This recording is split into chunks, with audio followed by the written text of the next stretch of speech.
Vous savez,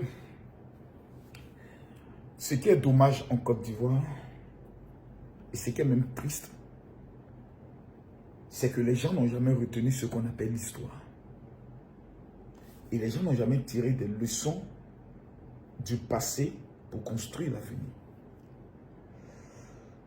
De 1993 jusqu'en 2011, nous avons connu tous les problèmes du monde. J'ai vu la dernière vidéo du président Laurent Gbagbo, que je vais appeler papa, parce que c'est un père, même un grand-père, que toute la nation doit énormément de respect. Malheureusement, nous avons un père, un grand-père qui est parti, le président Henri Konan Bédié. Et les deux grands leaders qui nous restent aujourd'hui, c'est le président Gbagbo, le président Alassane Ouattara. Papa, sincèrement, je sais que vous aimez les Ivoiriens. Mais en même temps, il est dommage, il est 1000 fois dommage de constater que certaines personnes vont encore vous trahir et vous tromper. Les mêmes personnes vous ont trahi et vous ont trompé en 2010, lors des élections. Vous voyez, en Côte d'Ivoire, j'aimerais dire aux Ivoiriens, si c'est sorti, on est sorti. On est sorti. On est beaucoup sorti. Aujourd'hui, tout jeune Ivoirien qui sortira dans les rues, mourir encore pour un homme politique, son âme ira tout droit à l'enfer. Il n'y aura pas de salut pour lui parce qu'il serait le plus maudit de la terre. Dieu merci, 90% des jeunes, pour ne même pas des 98% ont compris qu'ils ne seront même plus prêts à sortir pour aller mourir pour un homme politique. Vous vous rappelez, si vous dormez, réveillez-vous. Si vous êtes en train de manger, arrêtez de manger. L'heure est grave. Enfin, le vrai ennemi de la Côte d'Ivoire a montré son visage. La France venait de détruire tous nos aéronefs. Nous sommes sortis dans les rues. Je crois une manifestation de 4 jours, 5 jours. J'y étais. J'étais au plateau de Cuy. On marchait, on affrontait souvent les cailloux des jeunes nordistes et puis on sortait vers Maou et on prenait la route direction RTI. Des jeunes Ivoiriens ont vu les têtes décapitées par les snipers de l'armée française. Je n'oublierai jamais. Excellence, Monsieur le Président Laurent Gbagbo, votre déclaration. Jeunes gens, rentrez chez vous. Ce n'est pas la France qui attaque la Côte d'Ivoire. Ce jour-là, j'ai pleuré. J'ai pleuré de constater qu'on est mort pour rien. Madame Bogrebe était venue nous dire que le président Ouattara se cachait dans l'un des chars. Tout ça parce qu'on ne voulait pas qu'un homme soit candidat en Côte d'Ivoire. Alassane Ouattara. Non, on ne voulait pas. De 2000 à 2010, nous avons fait des manifestations, des marches, des sittings dans les agoras parce qu'on ne voulait pas qu'un homme soit candidat. Il s'appelle Alassane Ouattara. On nous avait convaincus avec des documents, des récits, des beaux parleurs que cet homme était un Burkinabé puissant. On nous a présenté des dossiers en béton. Le corps de sa mère a été déterré. Parce qu'on a dit cet homme, s'il devient président, il est le malheur incarné, l'envoyé du diable pour détruire la Côte d'Ivoire. C'est vous, Monsieur le Président Laurent Gbagbo, qui êtes venu nous dire. Je crois que vous étiez au Rwanda aussi, si je me trompe. Alassane Ouattara sera candidat et je vais le battre. C'est encore vous qui êtes venu nous dire que lors de votre face-à-face avec le président Alassane Ouattara, pendant le deuxième tour des élections présidentielles, vous allez nous apporter toutes les preuves qu'il est le père de la rébellion. Papa, Il y a des millions d'Ivoiriens qui vous aiment.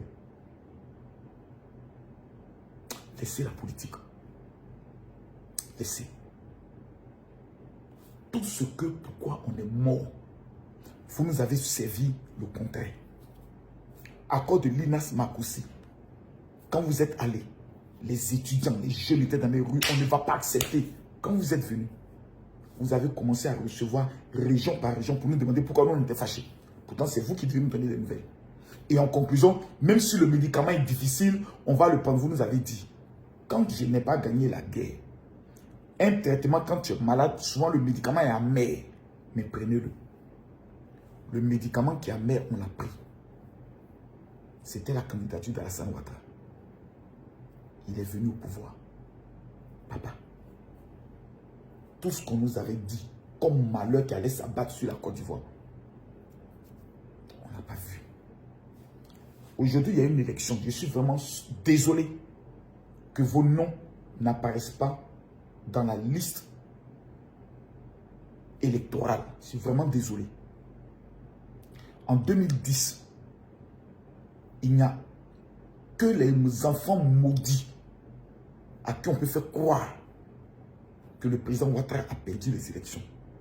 Après avoir annulé Korogo, Bouaké, Sakassou, Ferké, Tengrela, Bundiali, Congo, près de 12 villes qui sont considérées comme étant les bastions du président Alassane Ouattara. Votre ami, président de la Cour constitutionnelle, du Conseil constitutionnel, venait de déclarer que vous avez gagné avec 51%. Ce jour-là, j'ai encore pleuré de constater qu'on avait encore insulté l'intelligence du peuple de Côte d'Ivoire. La conclusion, 3000 morts. Ceux qui sont morts face à l'armée française, jamais dédommagés. Ceux qui sont morts en 2000 pour affronter l'armée de Guy Robert, jamais dédommagés. Ceux qui sont tombés contre l'armée française n'ont jamais été dédommagés, que ce soit sur le pont. Ceux qui sont morts en 2010, les 3000 familles, il n'y a jamais eu de dédommagement. Vous nous demandez aujourd'hui encore, en nous disant que vous voulez vous battre. Papa, ça sera sans les jeunes. Nous, on ne veut pas se battre. Nous, là, on a besoin de 3 choses. 1, vous avez quoi comme projet pour nous? 2, si votre nom n'est pas sur la liste, il n'y a pas quelqu'un là-bas, comme Sonko l'a fait, que vous allez prendre, mettre votre onction sur lui, votre popularité. Il va gagner l'élection. Faites de vous premier ministre avec tous les pouvoirs et lui comme la reine d'Angleterre. Il n'y a pas quelqu'un. Vous voulez nous amener encore dans un affrontement parce que certaines personnes qui sont dans la sous-région vous ont convaincu qu'ils peuvent mobiliser une armée dans le but de venir nous soutenir, dans le but de pouvoir dégager le président Alassane Ouattara. Ce n'est pas un projet de société. C'est 10 ans de retard qu'on viendra nous imposer. Parce que le président Alassane Ouattara a beaucoup de choses encore à faire qui ne sont pas parfaites. Pour moi, sur le plan social, pour moi, il y a beaucoup de choses à revoir. Sur le plan des financements des projets des jeunes, il y a beaucoup de choses à revoir. Sur le plan de l'éducation, il y a encore beaucoup de choses à revoir. Mais papa, sur le plan économique, papa, 2 fois champion d'Afrique, nous avons organisé la Coupe d'Afrique la plus redoutable, jamais organisée. Les écoles, les hôpitaux qui ont été construits, nous on n'a jamais vu ça. Un centre de cardiologie qui est en train de sortir. Ah, Bobo Papa est en train d'avoir son chute. Et son, comment on appelle ça, son tribunal. Vous nous demandez aujourd'hui, là, on n'est qu'à sortir, là, pour aller mourir, là. C'est pour quel objectif? Qu'est-ce qui peut légitimer un coup d'État? Non, on ne veut pas d'un 4e mandat. Le père, même si c'est 40 mandats, si c'est vous qui pouvez changer l'image de la Côte d'Ivoire, qui peuvent nous positionner pour qu'on nous respecte dans le monde entier, viens, nous te donner 40 mandats. Ce que nous veut aujourd'hui, là, c'est dormir et nous réveiller en paix. Ça fait 15 ans que le président Ouattara est au pouvoir. Ça fait 15 ans que nous sommes en sécurité. Les braquages répétés, on ne les voit plus. Papa, si vous n'avez pas autre chose à nous présenter, à nous proposer, au nom de tous ceux qui sont morts pour ce pays-là, pour ne pas qu'Alassane Ouattara soit candidat, qui sont morts en croyant en vos idéologies, je vous demande pardon. Libérez nos vies. Vous êtes revenus dans le pays. Vraiment, on est content. Mais s'il n'y a pas un autre projet que de on va lutter, on va résister. Papa, nous on est fatigués de lutter. On est fatigués de résister.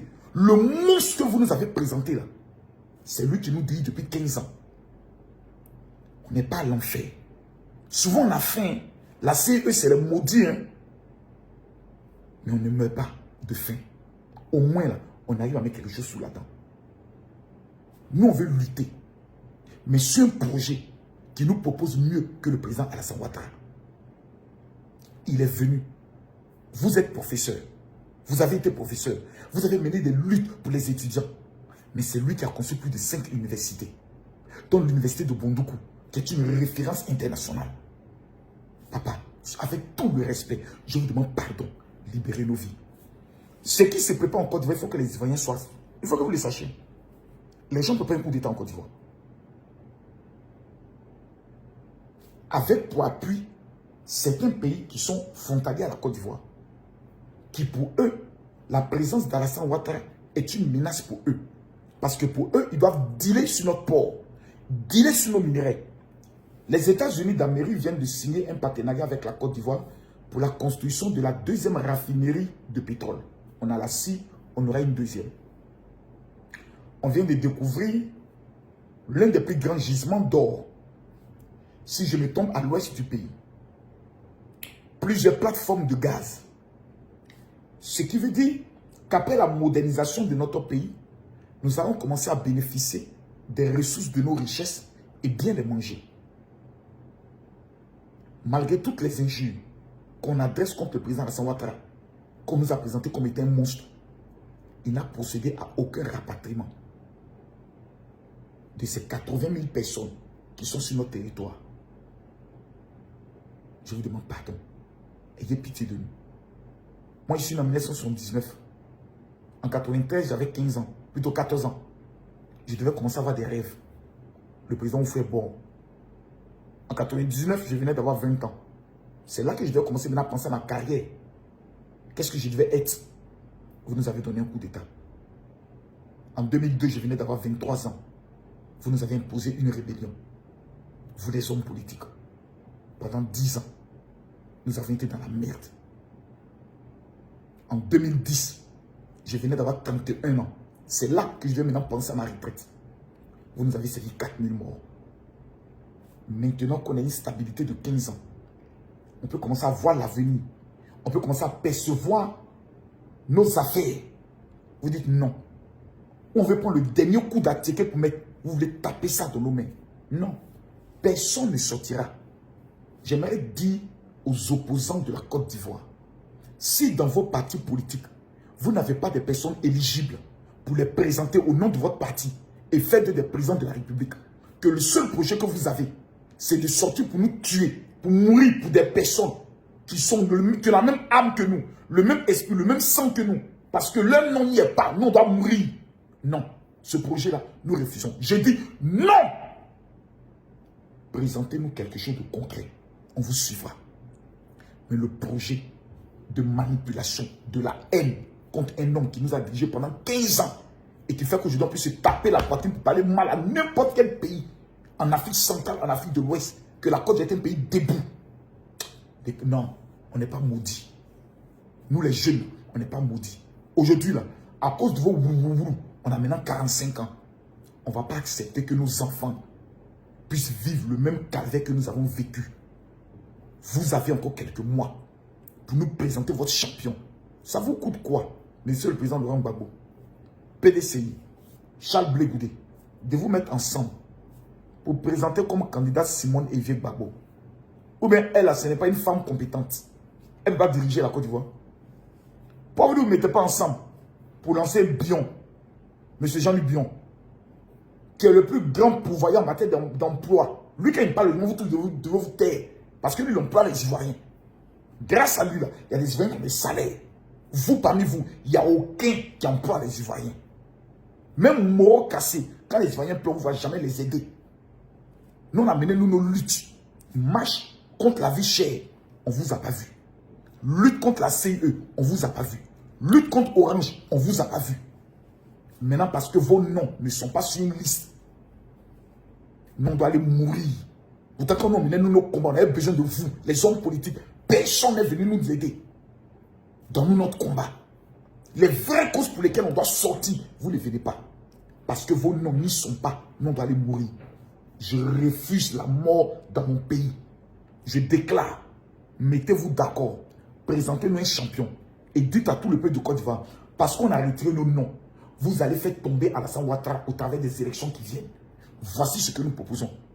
Et je déclare au nom de Jésus que tout projet de coup d'État qui va se préparer contre notre pays, Seigneur, révèle et dévoile ces personnes.